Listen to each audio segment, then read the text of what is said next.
Botswana is a unique country in the center of southern Africa. It's unique both for its long history of democratic governance since independence in 1966, as well as for its vast mineral wealth underpinned by the diamond industry. The government has taken a lot of the wealth from diamonds and channeled that towards health, education, and other services aimed at development. However, it is now looking to diversify the economy. We're here to explore the unique opportunities that this vast country has to offer. So join me, Adrian Klasa, as I go on location.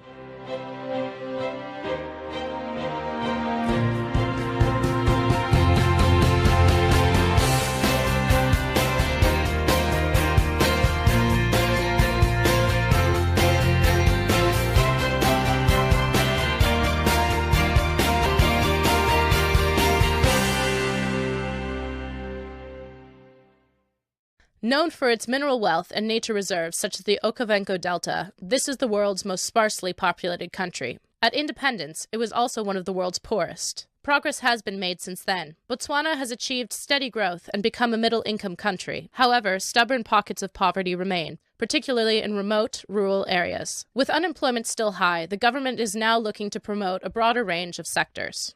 The Botswana Investment Trade Center is the agency charged with helping drive the country's economic development and diversification efforts through investment attraction. Its one-stop service center assists foreign investors with setting up in Botswana. We found it fitting to come up with a targeted program to show people around the world what Botswana is, what we stand for, and that we are very different as a country to the rest of Africa. We have a very long track record of political and economic stability. All the macroeconomic fundamentals compared to the rest of SADC and Southern Africa are very strong. From a location point of view, it makes a lot of sense, for investors to really consider Botswana. We have a competitive advantage in that, our country is one of the least corrupt in the continent, and we find that many of the investors, when they think about Africa, they are egged out by issues of corruption, issues of poor governance, issues of bad institutions, all of which you find to be very different in Botswana. We have good institutions. We've worked on building good institutions since independence.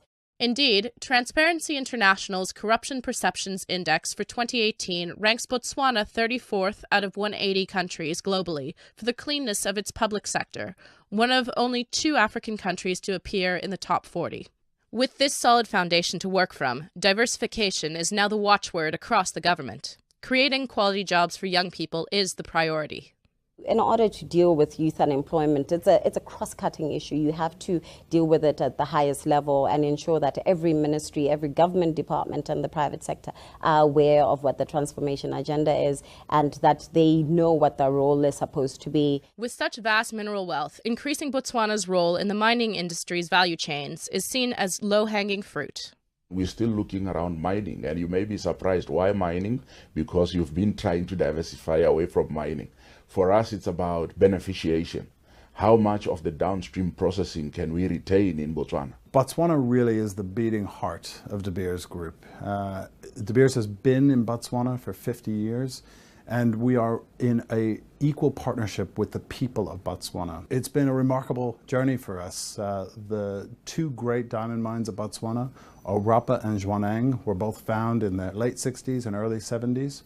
And since then, it's been a gradual progression of Botswana along the diamond value chain, from exploration through to mining, then the sorting of diamonds, the aggregation of diamonds, the sale of diamonds, and we're really proud today the retailing of diamonds to consumers in Botswana. The economy of Botswana depends on the diamond industry, and mining is a big sector over here. But it creates a lot of jobs at the same time, and they're working towards diversification, from what I understand. Indeed, and that's why they want us to add more value to the rough diamonds here and then send it out rather than just sending the rough away from the country. De Beers sells around about 35 million carats of rough diamonds every year to some of the world's great diamantaires who buy them and cut and polish them to sell on to consumers around the world. And all of those sales to those diamantaires now happen in Botswana. And they have since 2013, when we moved all of our sales operations from London to Botswana.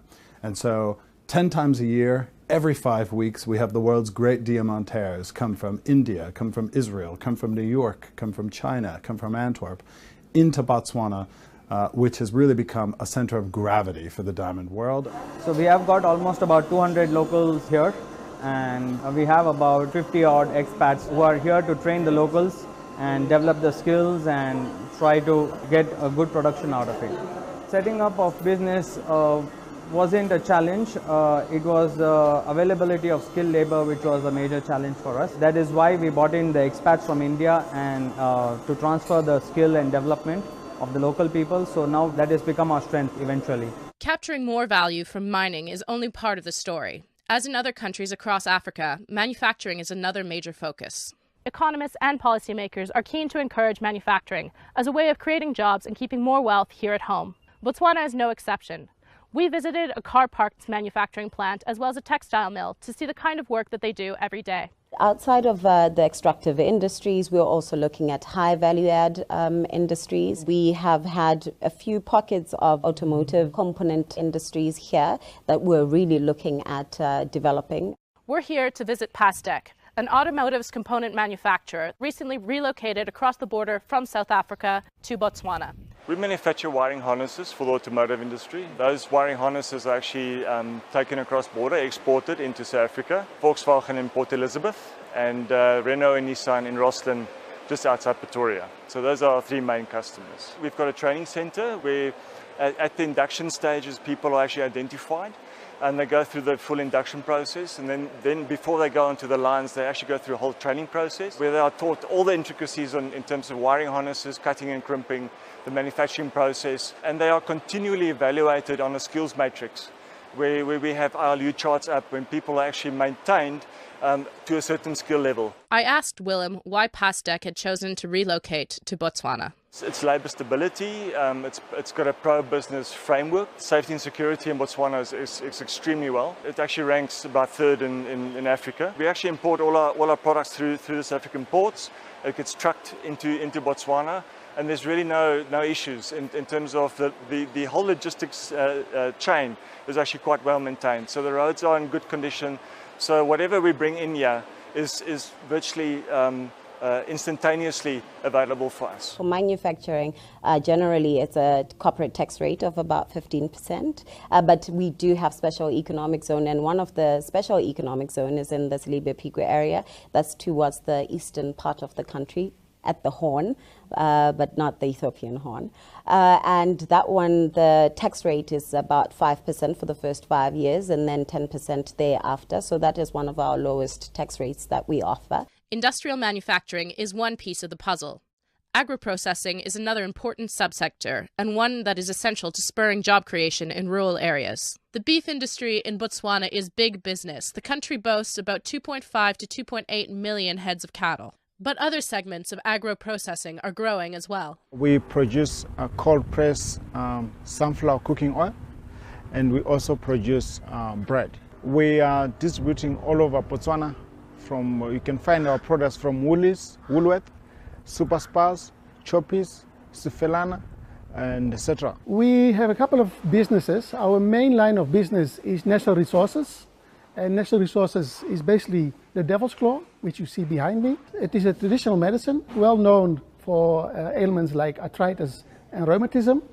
It's also good for generally cleaning the system. In Europe, this year we will be exporting 50,000 kg, which is 4 big containers. We source it from the Kalahari, and really the Kalahari, deep Kalahari, I would say, the sandy Kalahari. This year we sourced it from 35 villages and settlement in the Kalahari. And this is where I would say the poorest people live. Looking at our country, we rely so much in beef and diamond. Now, if we are going to be encouraging farmers to plow sunflower seeds, we are creating employment. Honestly speaking, the government has done their best. They are promoting us and they are promoting young farmers. As we speak right now, I saw a certain advert where Agriculture Marketing Board are advertising for people to plant more sunflower seeds so that we are able to crush our oil. I think Botswana is a country in the region where it is pretty easy to do business.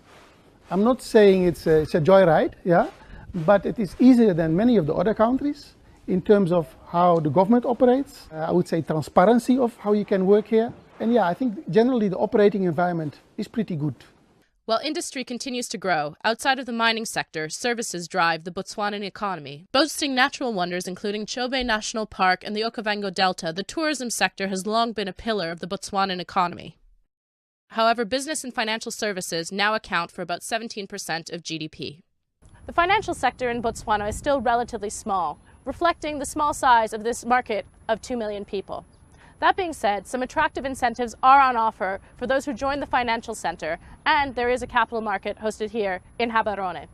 We're also looking at the services, and in the service industry, it includes the finance sector and the tourism industry as well. But around the financial sector, we have the IFSC that's in place to try to stimulate that. We don't have exchange controls.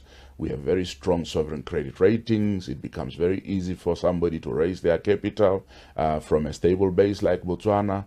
We're going to be speaking to Leuketse Tumelo, Executive Director of Affinitas, about running his Pan-African investment firm from right here in Gaborone. We're a Pan-African investment holding company, and our business model is to provide the seed capital and start up our own businesses across the continent. We've got an events management business as well, which are looking at Africa as a whole and setting up events across Africa. So we are sector agnostic. We are really keen on our main sectors of interest would be where you can leverage off Africa's growing population and expected growth in Africa's middle income class. There was a number of attractions to basing ourselves in Botswana. One is if you're going to do business across Africa, Botswana offers a developed and stable banking system, which allows us to move funds between ourselves and our investee businesses as and when required, or funds flowing back from the investee businesses to head office. We are listed on the Botswana Stock Exchange. So that means our shareholders who are not based in Botswana, who are not resident in Botswana, are able to repatriate their profits very easily from Botswana. And we also saw the IFSC being a very attractive place to domicile our business or get accreditation to the Botswana IFSC. One of the advantages of the Botswana IFSC is just the efficient tax structure, which allows the flow of dividends from the investee business to the ultimate beneficiaries being our shareholders. Technology and ICT are also important as the African region's young, digitally savvy generation grows businesses on the back of improving digital infrastructure. We've made a significant investment as a country into laying of the fiber optics so that you can then enable ICT operations. But then out of these ICT platforms, you can run some sectors like your business process outsourcing and call centers, particularly to answer the call of creating jobs for the youth. You know, one call center can come here and employ up to 3,000. ICT is contributing about 2% to GDP. I'm here at Brostorn Group in the capital, Gaborone, and I'm going to speak to founder and CEO Martin Stimela. We've come up with innovative solutions for Africans, and we have over 700,000 people that use our platforms. And the idea is to connect the unconnected. We connect governments and merchants to the underserved population. We have like Gaborone, which is where you are, where we have good digital infrastructure, but the minute you move out of Gaborone, it becomes bad. That is the opportunity, and that's where Brostorn comes in, developing relevant solutions for Africa. We're moving into Madagascar, we're moving into the DRC, we're moving into Guinea. Those are the 3 countries that I can give you that we've got confirmation. We partner with mobile networks. We're looking for organizations that have huge databases, and all we do is plug into those organizations and into that infrastructure. So we can do everything remotely from Botswana and, deliver our products that way. I think the challenges are the opportunities. We are still a relatively young country, as well as our startup scene. The ecosystem is quite small, but it's growing. And if you look at us, we are first generation entrepreneurs. Botswana's domestic market may be smaller than some, but the country offers access to a wide range of other markets for foreign investors through trade agreements. So in the SADC region, we have a free trade area that includes about 15 countries. And then we also have SACU, which is 5 countries, Botswana, South Africa, Namibia, Swaziland, and Lesotho. And we have recently signed onto the AfCFTA, so the African Free Trade Agreement.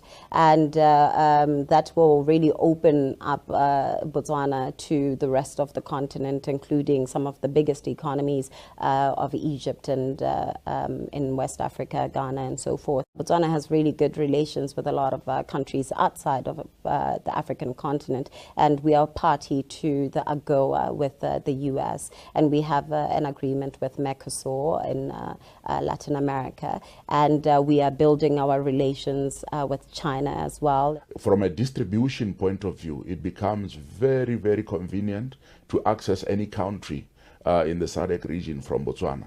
So that is why, if you look at what we are doing now, government is investing quite heavily in infrastructure development that facilitates ease of access to these other countries so that we can entrench our positioning for transport and logistics. I think Botswana is a destination of choice. The people here are very pro-business. They want to do business. They look after the infrastructure. And as far as I'm concerned, as far as Plastic is concerned, this is really an ideal position. And we are very close to major markets in South Africa as well. We are literally 5 kilometers away from the border. The aim is just to ensure that doing business in Botswana is a lot easier, and that your investments, especially in the extractive industries that are so high, that they are protected, and you can be guaranteed that you can take your profits back home or go reinvest them elsewhere. But we do encourage that there be reinvestment in Botswana. We don't have any exchange controls, which has boded well for our economy. We haven't seen any flight of capital. Instead, because of the flexible environment, people do find the need to just reinvest domestically. A beautiful country full of potential, it's clear that Botswana is moving beyond the diamond industry. From manufacturing to ICT, financial services to agro-processing, the government is an eager partner for investors who want to do business here. This is a country that mixes modern amenities with tradition and vast, beautiful landscapes. Its long history of democratic governance, coupled with favorable market access to other African countries in the region, as well as further afield in Europe and the US, makes this the ideal place to set up shop if you want to capture Africa's dynamism. We hope that you've enjoyed following our journey here as we get a taste of all that Botswana has to offer. And we hope that you'll join us next time to find out where we go on location.